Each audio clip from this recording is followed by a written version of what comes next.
Yung earliest use ng term na woke ay actually nanggaling sa isang protest song.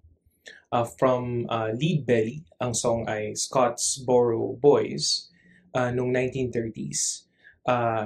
During a time na na-accuse yung black teenagers of raping two white women aboard a freight train in northern Alabama.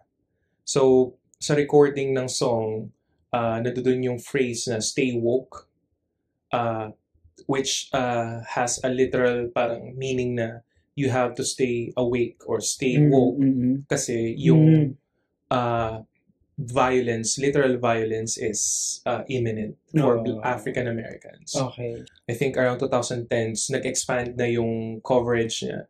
So, it also covers yung sexism, denial of LGBTQ plus rights, class disparity,